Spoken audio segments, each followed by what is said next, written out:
So a bombshell just dropped at Kershaw County Council when the agenda packet was dropped last Friday. And this week on the Liberty Report, you are not going to miss this episode. It turns out that the previous council, with Julie Burns and the gang of four,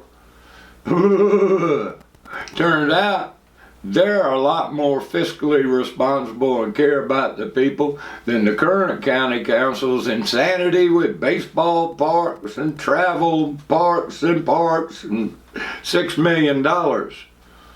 It turns out the previous council had already planned for that ARPA fund money to go to the expansion of the sewer system that is now at capacity. And this has been since September 2022. And yet every councilman is saying, oh my goodness gracious, this was a surprise sprung on us in the last minute. But it isn't. So this is the agenda packet. And this is the very end of the second package of it, the administrator's briefing. Now this is where, and I want you to notice the date, September 12th, 2022. This is the date when the application for a $10 million grant was sent to the South Carolina Infrastructure Improvement Grant application. And ladies and gentlemen, the grant was approved in April of 2023, long before the Woodard Park snafu was ever voted on.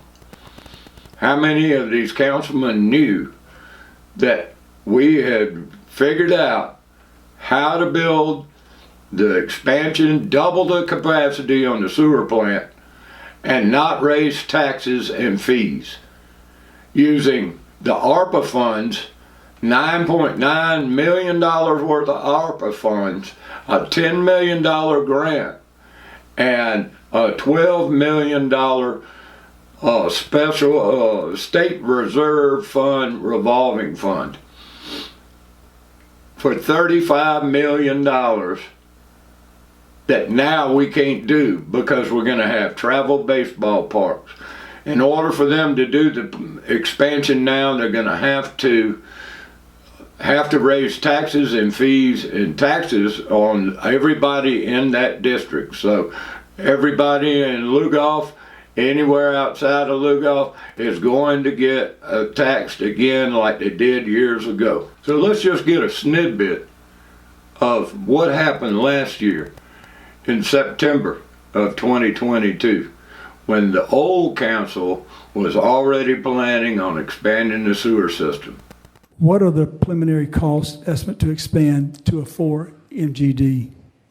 Continuing with the IKEA system, which what we have now, not changing the way we do business out there, looking at roughly 30 million? 36 million. 36 million without a land purchase. About a year and a half ago, whatever, when I was talking about 25 million, I was laughed at that it wouldn't be that much, but it's even gone up. So you're looking at about 36 million. How would we pay for that? You know, we have $9.6 or $7 million set aside from ARPA. We've gone out and looked at we've applied for a SKIP program, which is a infrastructure improvement program that will be a grant for $10 million. $10.2 million is the max. We have some small amount of money in the fund itself, but we would still probably have, without going out for a bond or going to the taxpayers, we would still probably have a $12 million deficit. So basically, we've got the southern loop you're saying we need to do this bond on, and we know that we're pretty much out of capacity in our checkbook. So what are we going to do? I've got a plan. Yes, sir. And it's coming in January or February, and it will make sense for everybody.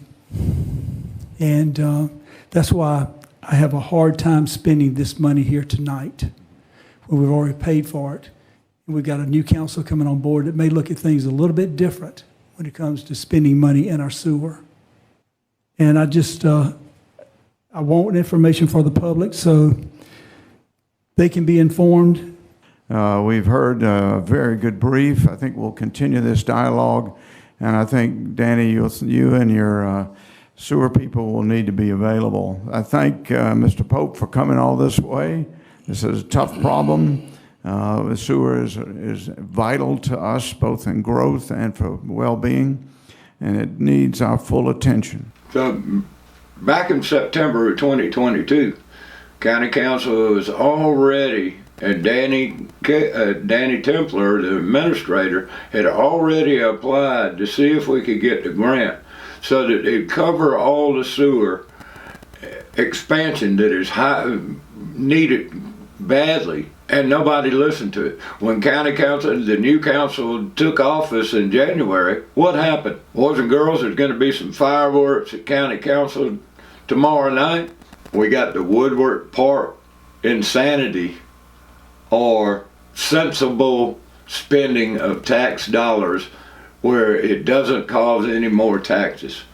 What kind of insanity do these people with the travel baseballs have, and what do they have against economic development in the county?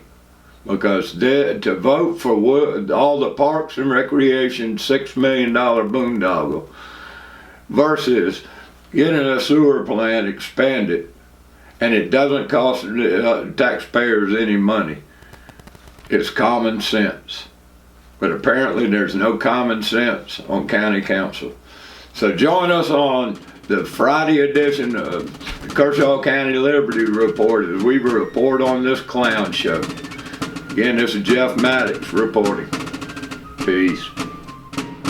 If a government claims a right, and then their claim is that they derive these rights from the people. Right. Well, how can people give a group rights that they don't themselves have? To steal from each other. Right, if we can't tax people, like I can't tax you, where exactly does government derive this right from? And once you come to, you realize that the goal ought to be as voluntary a society as possible. Now, how exactly you achieve that, how far you can push that is debatable, but certainly that should be the goal. That if government is providing a service for you, well then why does it need to be provided by force?